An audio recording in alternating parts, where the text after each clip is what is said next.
Ternyata di istana, bukan hanya Nineferkip saja yang ditugasi untuk membunuh Yuzarsif. Akan tetapi seorang penjaga pun akan berusaha membunuhnya, tapi untung saja Yuzarsif bisa menghindar, dan Malik segera menangkap orang itu. Kejadian itu membuat Yuzarsif mengalami luka di bagian tangannya. Sementara di Kan'an, para warga sedang terlihat akan menguburkan jenazah Bil'ah, yang lalu didoakan oleh Yakub, agar Allah mengampuni semua dosa-dosanya. Kembali ke Mesir, Yuzarsif mulai menjelaskan kepada sahabat-sahabatnya, tentang pembangunan lumbung gandum yang akan direncanakannya. Dia menjelaskan secara detail konstruksinya, agar nanti lumbung itu tidak lembab. Nantinya setiap kota akan dibangun 7 lumbung gandum, dan selama setahun di masa paceklik, lumbung yang pertama diisi akan digunakan gandumnya. Lalu akan digunakan seterusnya pada tahun berikutnya. Yuzarsif juga mendatangi pembangunan rumah lumbung itu bersama Malik, agar tahu apakah memang sudah sesuai dengan desain darinya. Dia juga mulai berkeliling kota di seluruh Mesir, agar bisa cepat terselesaikan sebelum masa subur datang. Zulaikha yang mengetahui Yuzarsif pergi ke kota lain merasa gelisah, karena dia tidak akan melihatnya dalam waktu yang lama.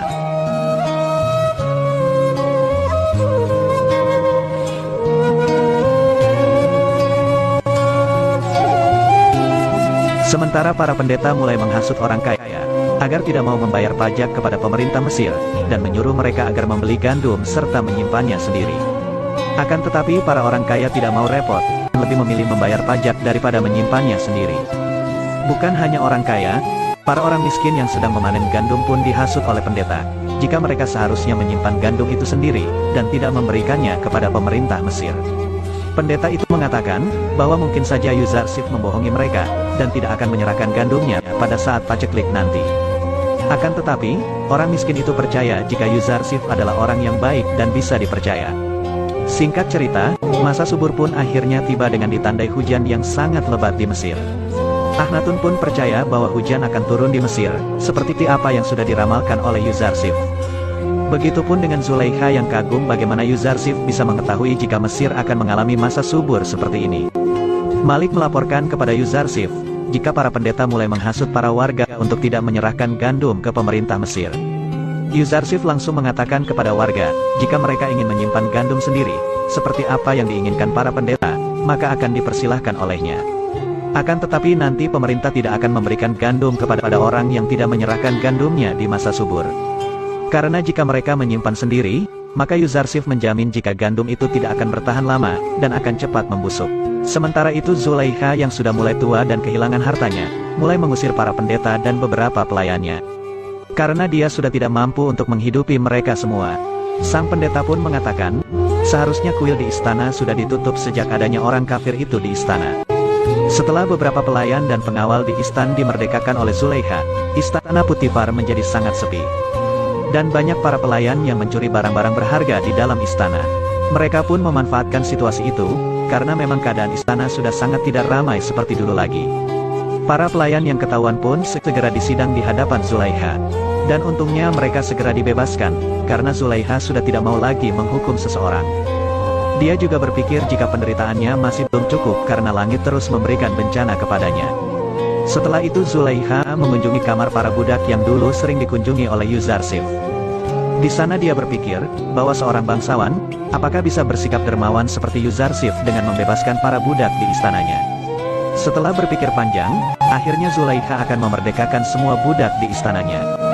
Bukan hanya itu, mereka juga akan dihadiahi ladang gandum untuk menghadapi masa paceklik yang akan datang nanti.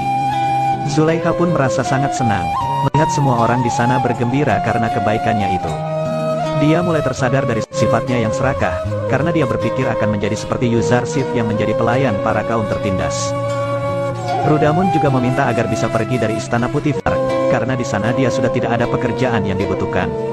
Rudamun berniat pergi ke tempat para tentara Mesir yang akan membutuhkan kekuatannya di sana.